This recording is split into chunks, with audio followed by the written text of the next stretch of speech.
Welcome to the Good Times We Share. Today we are making red and blueberry scones. We hope you enjoy this recipe as much as we did. Other ingredients are down in the description below. So the first step is you're going to grate some zest off your lemon. Get a medium-sized lemon or a large lemon, but you're only going to use half of that zest. So once that is done, you get 100 grams of white sugar. Put in half of your zest if you use the large lemon like I did. And you're just going to rub that lemon onto your sugar to give it that nice lemony flavor.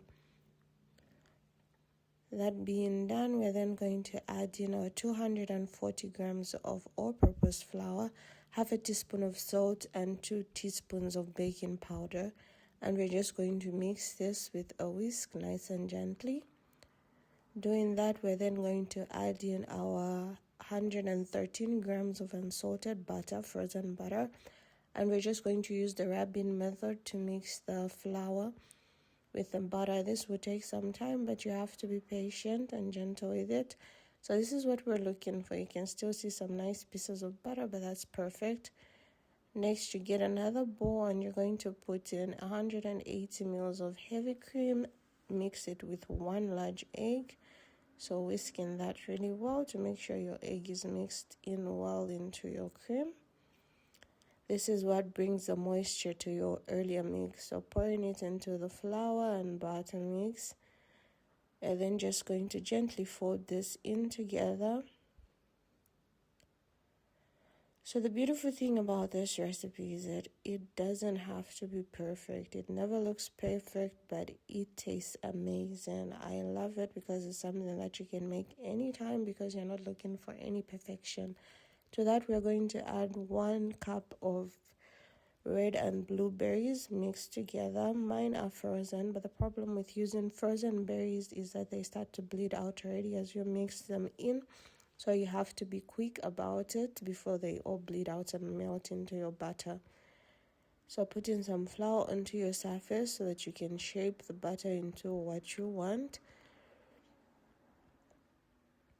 So spreading it out like so. As I said, they don't have to look perfect. That's just the beautiful thing about it, because if you make the mixture smooth, then you ruin the texture and what it is you are making. So it just has to be rough like this.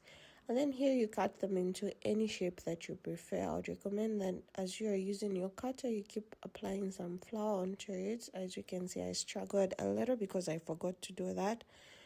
So then before you put them into the oven, you're just going to spread some cream over each and every one of them.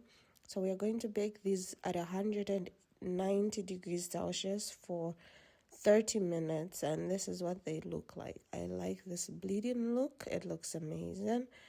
The optional step that you can take is make a lemon glaze. This is optional, but I think it is something that adds more flavor to your scones. So just get some lemon juice and then you're going to mix it with some powdered sugar. Make sure you put in as much powdered sugar as you need to get the consistency that you're looking for. So for us, that's too light. We put in more powdered sugar, which gives us this nice consistent glaze that you can put over your scones. So this is what we're looking for. So what you're going to do with each and every scone is that you're just going to get a spoon and then you're just going to put this glaze over it like that. It's very simple, but I think it makes it look nice and elegant, but it also makes it taste really amazing. So we hope you're going to enjoy this recipe as much as we did. Buon appetito a tutti. Until next time, it's bye-bye.